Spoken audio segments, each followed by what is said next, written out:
Hi friends, Karthigai Deepam சீரியலில் இன்னைக்கான episode ப்ரோமோவில் என்ன நடக்க போகுதுன்னா, சாமி பாதத்தில் வச்சு தீபாவுடைய தாலியை பூஜை பண்ணி ஐயர் கொடுக்குறாரு. அப்புறமா அபிராமி ஐயர்கிட்ட நின்று போன என் பையன் மருமகளுடைய கல்யாணத்தை நீங்கள் தான் சாமி நடத்தி வைக்கணும்னு சொல்ல, ஐயரும் நாளைக்கே நல்ல நாளாக இருக்குது, நாளைக்கு அம்மனுடைய திருக்கல்யாண நாள், அதனால அன்னைக்கே கல்யாணத்தையும் வச்சுக்கலான்னு சொல்கிறாரு. சரிங்க சாமின்னு சொல்லிட்டு அபிராமியும் மீனாட்சியும் கிளம்புறாங்க. அபிராமி மீனாட்சி கிட்ட, இங்கே பாரு மீனாட்சி, இந்த விஷயம் நமக்குள்ளே இருக்கட்டும், வேற யாருக்கும் தெரிய வேண்டான்னு சொல்லி கேட்டுக்கிறாங்க. சக்தி அந்த ரவுடிங்க கிட்ட இருந்து தப்பிச்சு கோவிலுக்குள்ளே வராங்க. அவங்கள பார்த்து அபிராமி, என்னம்மா என்னாச்சுதுன்னு கேட்க, என்னை 4-5 ரவுடிங்க துரத்திட்டு வராங்க, தயவு செஞ்சு என்னை காட்டி கொடுத்துறாதீங்கன்னு சொல்லிட்டு ஒரு இடத்துல போய் ஒளிஞ்சுக்கிறாங்க. கொஞ்ச நேரத்திலேயே அங்கே 2 ரவுடிங்க ஓடி வராங்க. கோவிலில் இருக்கக்கூடியவங்க கிட்ட சக்தியை பற்றி விசாரிக்கிறாங்க. கடைசியாக அபிராமி கிட்டேயும் விசாரிக்க, அந்த பொண்ணு இந்த பக்கமாக ஓடி போனான்னு சொல்லி அபிராமி பின்வாசல் பக்கத்தை காட்டுறாங்க. வாடா போலான்னு சொல்லி அந்த 2 ரவுடிகளும் பின்வாசல் வழியாக வெளியே போயிடுறாங்க. சக்தி அபிராமிக்கு நன்றி சொல்ல, என்ன உங்களுக்கு ஞாபகம் இல்லையான்னு மீனாட்சி கேட்குறாங்க. அன்னைக்கு நான் மைத்திலின்னு ஒருத்தங்களை கூட்டிகிட்டு வந்தேனே, நீங்கள் தானே அவங்களுக்கு இன்ஜெக்ஷன் போட்டீங்க, அதுக்குள்ளே மறந்துட்டீங்களான்னு கேட்க, அதை பற்றி எனக்கு இப்போ பேச நேரம் இல்லை, எனக்கு ஒரு முக்கியமான வேலை இருக்குது, நான் அப்புறமா வரேன்னு சொல்லிட்டு சக்தி அங்கேருந்து கிளம்பிடுறாங்க. அடுத்த சீனில் ஆனந்தை காட்டுறாங்க. ஆனந்த் ஏதோ கடைக்கு போயிட்டு காரில் ஏறலான்னு போகும்போது துங்கா அவரோட தோளில் கை வைக்கிறாரு. ஆனந்த் திரும்பி துங்காவை பார்க்குறாரு. சார் எப்படி இருக்கிறீங்க? கடைசியாக உங்களை பெங்களூரில் பார்த்தது, எப்படியும் நம்ம சந்திச்சு 6 மாதத்துக்கு மேலே இருக்கோன்னு நினைக்கிறேன், நல்லா இருக்கீங்களா துங்கா சார்னு விசாரிக்க, அவரும் நல்லா இருக்கேன்னு சொல்கிறாரு. வாங்க சார், பக்கத்தில் தான் என்னோட வீடு, போய் காஃபி சாப்பிட்டுட்டு போகலான்னு கூட்டிகிட்டு போகிறாரு. ஹாலில் எல்லாருமே உட்காந்துருந்து பேசிகிட்டு இருக்காங்க. கூடவே கீதாவும் நிற்கிறாங்க. துங்காவை கூட்டிகிட்டு ஆனந்த் உள்ளே வராரு. துங்காவை பார்த்ததும் கீதா ஷாக் ஆகுறாங்க. வீட்டு வாசலில் வரதும் துங்காவோட ஃபோன் ரிங் ஆகுது. அவர் அட்டன் பண்ணி பேசிகிட்டு இருக்கும்போது கீதா அவங்க மனசில், ஆனந்த் எதுக்காக இந்த துங்காவை கூட்டிகிட்டு வராரு, ஒருவேளை அவருக்கு தெரிஞ்சவராக இருக்குமோ, நம்ம இங்கே இருந்த ஆபத்து, நம்ம ரூம்க்கே போயிடலான்னு சொல்லி யாருக்கும் தெரியாமல் ரூமுக்கு போகிறாங்க. இதை ஐஸ்வர்யா கவனிச்சிடுறாங்க. ஆனந்த் அபிராமி கிட்ட, இவர் பேர் துங்காமா, பெங்களூர்லேயே ரொம்ப செல்வாக்கான ஆள்னு சொல்லி இன்ட்ரடியூஸ் பண்ணுறாங்க. அப்புறமா வீட்டில் இருக்கக்கூடிய ஒவ்வொருத்தரையும் ஆனந்த் இன்ட்ரடியூஸ் பண்ணி வைக்கிறாங்க.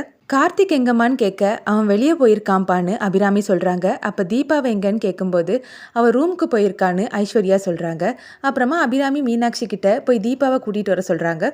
அதை கவனித்த கீதா உடனே ரெஸ்ட் ரூமில் போய் உட்காந்துக்கிறாங்க.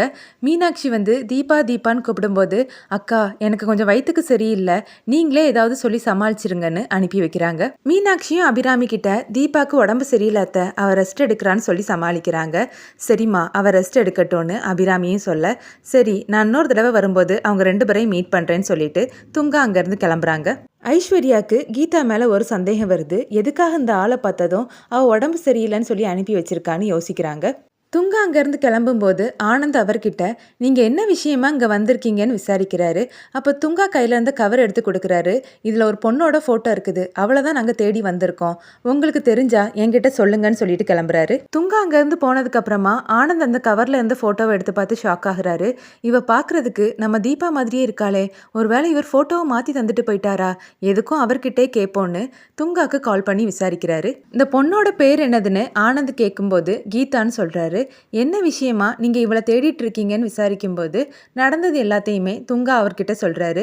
என் தம்பியை கொன்னுட்டு அவங்க வந்து ஒளிஞ்சிருக்கா, அவளை தேடி கண்ட துண்டமாக வெட்டிட்டு போகணும்னு தான் நான் வந்திருக்கேன்னு சொல்லிட்டு துங்கா ஃபோனை வைக்கிறாரு. ஆனந்த் எதுவுமே புரியாமல் அமைதியாக நிற்கிறாரு. அடுத்த சீனில் சக்தி அந்த எஃப்எம்க்கு போய் அங்கே இருக்கக்கூடிய ஆள்கிட்ட பேசுகிறாங்க. தீபா மேடத்தை பற்றி உங்களுக்கு என்ன தெரியும்னு கேட்கும்போது, அவங்களோட வீடு அடையாரில் இருக்குன்னு மட்டும்தான் எனக்கு தெரியும், ஆனால் அட்ரஸ் தெரியாது, அவங்க ஹஸ்பண்ட் நேம் கார்த்திக்ங்கிறது எனக்கு தெரியும்னு அந்த ஆள் சொல்ல, இது ஒரு சின்ன தகவலாக இருந்தாலும் இது எனக்கு பெரிய விஷயம்தான், ரொம்ப நன்றிங்க சார்னு சொல்லி சக்தி அந்த ஆளை அனுப்பி வைக்கிறாங்க. அப்புறமா அந்த எஃப்எம்க்கும் நன்றியை சொல்லிட்டு அங்கேருந்து கிளம்புறாங்க. சக்தி அட்ரஸை கண்டுபிடிச்சி கார்த்திக் வீட்டுக்கு வந்து சேர்ந்துடுறாங்க. எப்படியாவது தீபா மேடத்தை கார்த்திக் சார்கிட்ட ஒப்படைச்சிடணும்னு சொல்லிட்டே உள்ளே வரும்போது ஐஸ்வர்யா கண்ணில் பட்டுறாங்க. கார்த்திக் சாரை பார்க்கணுன்னு ஐஸ்வர்யா கிட்ட சொல்ல, அவர் வெளியே போயிருக்காரு, எதுவாக இருந்தாலும் என்கிட்ட சொல்லுங்கன்னு ஐஸ்வர்யா கேட்குறாங்க. இல்லை மேடம், இது ரொம்ப முக்கியமான விஷயம், நான் கார்த்திக் சார்கிட்ட தான் இதை பற்றி பேசணும்னு சக்தி சொல்கிறாங்க. இங்கே பாருங்க, இது ஒரு ஜாயிண்ட் ஃபேமிலி, எங்களுக்குள்ளால ஒளிவு மறைவே கிடையாது, நான் கார்த்திக்கோட அண்ணி தான், எதுவாக இருந்தாலும் என்கிட்ட சொல்லுங்க, நான் அவர்கிட்ட சொல்லிடுறேன்னு ஐஸ்வர்யா கேட்க, நான் தீபா மேடத்தை பற்றி பேசுறதுக்காக தான் வந்திருக்கேன் சக்தி சொல்கிறாங்க. அதை கேட்டு ஐஸ்வர்யா ஷாக்காக இந்த எபிசோட் ப்ரோமோ முடியுது.